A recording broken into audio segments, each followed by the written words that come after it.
اب اللہ کے نبی صلی اللہ علیہ وسلم آپ کی عادت مبارک تھی کہ صبح فجر کے بعد صحابہ کے خواب سنا کرتے تھے.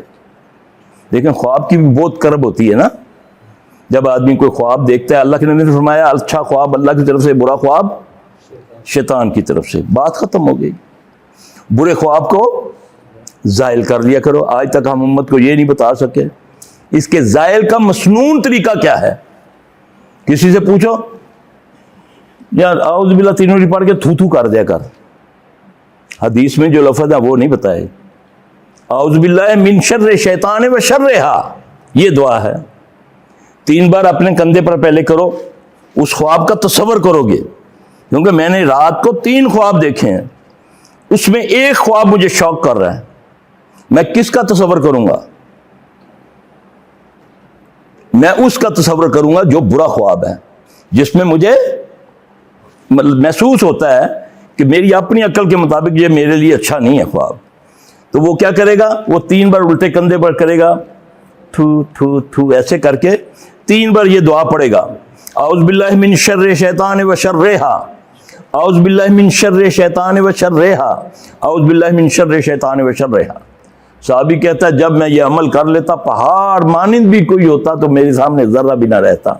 یہ ایمان کی بات ہے نا. آپ نے فرمایا برے خواب کو زائل کر دیا کرو, نہیں تو اس کا اثر 40 سال سے زیادہ معلق رہتا ہے. 40 سال سے. اب اس سے مراد یعنی کہ جب تک آپ نے اس کو زائل نہیں کیا اس کا اثر موجود ہے. زندگی میں کہیں بھی آپ نے کسی جاہل کو اگر وہ سنا دیا یار آپ بڑی پرانی بات ہے, میں نے خواب دیکھا تھا کہ ایک مرتبہ میرے ساتھ ایسا ہوا, تو وہ اس کی اگر غلط تعبیر اس وقت دے گا 70 سال بعد بھی, تو اس کی تعبیر اسی وقت پوری ہوگی. اس کا وہی مسئلہ پورا ہونا چاہیے. اس لیے آپ نے فرمایا خواب کو ہر کسی کو نہ سناؤ. یعنی کہ جو جاننے والا, جیسے ہم علاج کرتے ہیں ہم خواب سے لیتے ہیں اس کی مرض کو, ٹھیک ہے. باقی عام نہ سناؤ. اگر تمہارے برا لگتا ہے تم اس کو زائل کر دو. اللہ کے نبی صلی اللہ علیہ وسلم فجر کے وقت صحابہ کو کرب سے نکالتے ہیں. جس کا اچھا خواب ہوتا اس کو شکرانے کا کہتے, جس کا برا ہوتا اس کو زائل کرواتے. اب آپ صلی اللہ علیہ وسلم اس دن پوچھا, ہاں بھی کوئی خواب؟ سب صحابی خاموش رہے. آپ نے فرمایا میں نے آج ایک خواب دیکھا, مجھے پریشانی لگی ہوئی تھی کہ جتنے میرے ساتھی آئے ہیں سب بیمار ہو گئے ہیں. میں نے رات کو یہ دعا کی اللہ کے آگے, محمد صلی اللہ علیہ وسلم فرما رہے ہیں, میں نے رات کو یہ دعا کی کہ اے اللہ مکے کی فضا سے بہتر مدینے کی فضا کر دے, اس کے شاہ میں برکت ڈال کے مدینے کا بخار جوفہ میں لے جا. میں کیا دیکھتا ہوں؟ اللہ کے نبی صلی اللہ علیہ وسلم کی خواب بتا رہا ہوں. میں دیکھتا ہوں کہ ایک سیاہ رنگ کی لمبے قد کی کالی کھلے بالوں والی کالا لباس پہنا ہوا ایک عورت مدینہ سے بھاگتی ہوئی جوفہ میں داخل ہوگی. اس کے بعد سارے صحابہ بغیر ٹیکے کے بغیر گلوکوز کے ٹھیک ہو گئے.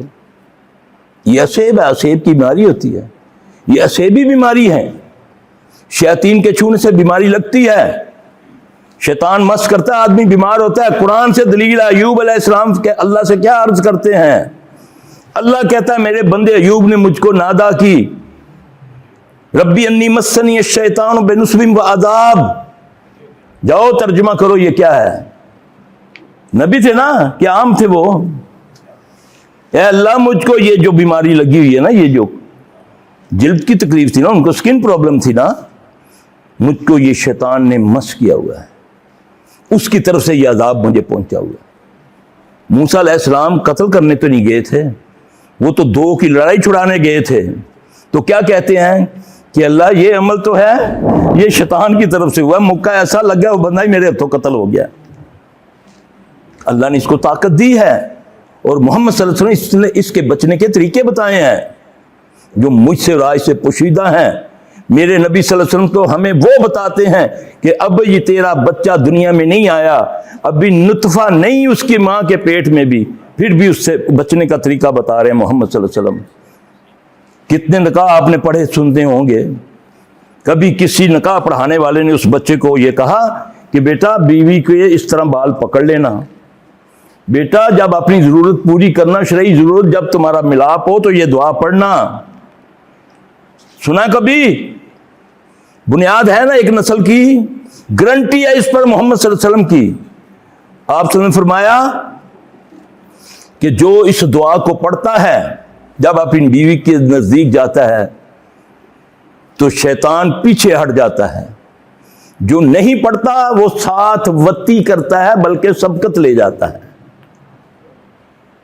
وہ دعا کیا ہے؟ بسم اللہ اللہم جنبنی الشیطان و جنب الشیطان وما رزقتنا. یہ دعا ہے، محمد صلی اللہ علیہ وسلم بتائی ہے. اس میں کون سی قباحت ہے؟ اس میں کون سی بے حیائی ہے؟ اس میں کون سی غلط بات ہے جو امت کو بتاتا ہوا میں شرماتا ہوں؟ میری نسل محفوظ ہو جاتی ہے، گارنٹی ہے اس پر. اللہ کے نبی صلی اللہ علیہ وسلم نے فرمایا جس نے یہ دعا پڑھ لی، والدین میں سے جس نے یہ دعا پڑھی، اللہ نے اس دن اس کو کسی اولاد سے نواز دیا. وہ بچہ ہے یا بچی ہے، جب تک وہ دنیا میں رہے گا کبھی شیطان اس کو چھو نہیں سکے گا. یہ گارنٹی ہے محمد صلی اللہ علیہ وسلم کی، صحیح حدیث ہے. کدھر ہے یہ باتیں؟ تیری نسل کو محفوظ کرتے ہیں محمد صلی اللہ علیہ وسلم طریقہ بتا کر کہ اس طریقے پر چلو گے، ورنہ شیطان، قرآن کہتا ہے یہ تمہاری اولادوں میں حصہ ڈالتا ہے. دلیل حدیث سے ملتی ہے کہ تم اگر یہ دعا نہیں پڑھو گے تو یہ تمہارے اس کے ساتھ وتی کرے گا بلکہ سبقت لے جائے گا. یہ نبی کا طریقہ ہے صلی اللہ علیہ وسلم. اونچی بات بول رہا ہوں نا، ٹیپ ہو رہا ہے نا، سن رہی ہے نا دنیا. چیلنج کرو نا مجھے کہ ہے بات نبی کی کہ نہیں. تمہیں کس نے منع کیا کہ تم یہ بتاتے نہیں ہو لوگوں کو؟ آج دیکھو حال کیا ہے، در در کی ٹھوکریں کھا رہے ہیں. ہاسپٹل ہیں تو کروڑوں اربوں کے بن رہے ہیں. ان چیزوں سے اگر ہم نبی کے طریقے پر چلیں تو بیماریاں ہمارے قریب آئیں گی. سبحان اللہ و بحمدہ سبحان اللہ. الٹا چیلنج کیا جاتا ہے کہ یہ کیا ہے جی، دکانداری لگا کر بیٹھے. ظالم، دکانداری تو لگا کر بیٹھا ہوا ہے کہ 10 بندے بٹھا لیتا ہے، ان کو ہنساتا ہے، رلاتا ہے. آج تو مراز پنا شروع ہوا ہے. آج تو کہ جوکروں کی طرح اللہ رسول کی مجلسیں سجائی جاتی ہیں، کسی کا مذاق اڑایا جاتا ہے، کسی کو رلایا جاتا ہے. کوئی ثابت کرے نا نبی صلی اللہ علیہ وسلم نے کفار کا کبھی مذاق اڑایا ہو. تم اپنے بندوں کا جو تمہیں اچھا نہیں لگتا اس کا مذاق اڑاتے ہو درسوں میں، ٹھٹھے کرتے ہو ان کا. کیا ان کو تکلیف نہیں ہوگی؟ اس لیے اللہ سے ڈرنا چاہیے ہمیں. جو دین ہے وہ بتاؤ، مسلط مت کرو، ایسے فتوے مت دو. آؤ نا میدان میں، کرو نا کام. یہ رول رہی ہیں ہماری بیٹیاں بہنیں، در در کی ٹھوکریں کھا رہی ہیں. جو حال ان کا شیاطین کرتے ہیں تم تصور نہیں کر سکتے ہو. تکلیف ہوتی ہے اللہ کی قسم. دکھ ہوتا ہے کہ لوگوں کو جب دیکھتے ہیں بیچاروں کو، کوئی پتھر کی پوجا کر رہا ہے، کوئی گلے میں لکڑی ڈالی ہوئی ہے، کسی نے گگی ڈالی ہوئی ہے، کسی کو ہم فتوے دیتے جا رہے ہیں. اس سے پوچھ تو صحیح. اب جس حالت میں یہ بندہ آیا تھا نا، اللہ اس کو شفا دے. تم وہی ہو نا ادھر جو لیٹے ہوئے تھے، ویل چیئر پہ آئے تھے. اللہ کی قسم ہے اس کو پہچانا بھی نہیں ہے. کتنے دنوں بعد آئے ہو؟ 7 مہینے. نہیں، ادھر کتنے دنوں بعد آئے ہو؟ 7 مہینے بعد. 7 مہینے بعد آئے ہیں. میں نے نہیں پہچانا ہے اس کو. اللہ تعالیٰ اسے شفا دے. شفا تو اللہ کے پاس ہے. اللہ قرآن میں کہتا ہے نا، وَنُنَزِّلُ مِنَ الْقُرْآنِ مَا هُوَ شِفَاءٌ وَرَحْمَةٌ لِلْمُؤْمِنِينَ. شہد کو بھی اللہ نے شفا کہا ہے. کہا ہے نہیں کہا؟ شہد بھی شفا ہے نا. اللہ نے کہا نا، کوئی طریقہ بتایا اس کا کہ اس کو کیا کرنا ہے؟ ملنا ہے، مالش کرنی ہے، یا پینا ہے، یا لیپا کرنا، کیا ہے؟ آگے نبی صلی اللہ علیہ وسلم سے رہنما. آپ نے فرمایا بہترین علاج شہد کا پانی ہے، بہترین علاج حجامہ ہے. فرمایا نہیں؟ کب ملا تھا حجامہ رسول اللہ صلی اللہ علیہ وسلم کو؟ معراج پہ ملا تھا. معراج پہ جب نماز ملی تھی نا، اس وقت یہ ملا تھا. کیوں ڈالا اس کے اوپر پردہ؟ آج جو نئے مسلمان یورپ میں ہیں انہوں نے اس کو دوبارہ ہائی لائٹ کیا ہے. جب انہوں نے حدیث قرآن و حدیث کی اسٹڈی کی، انہوں نے جب دیکھا یہ علاج ہے. آج حجامہ تمہیں آج یاد آیا نا؟ کب ملا تھا تمہیں؟ محمد صلی اللہ علیہ وسلم جب معراج پہ گئے تھے، اس کے بارے میں کتنا کام کیا تم لوگوں نے؟ کیا اس پر کبھی نام بھی نہیں سنا.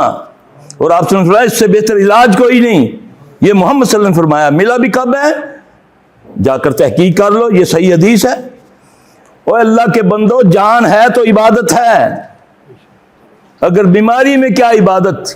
مجھ سے پوچھو نا، بیمار ہوں، نیچے سجدہ نہیں دے سکتا، اللہ کی قسم دل کو ربتا ہے ہر سجدے کے ٹائم پر.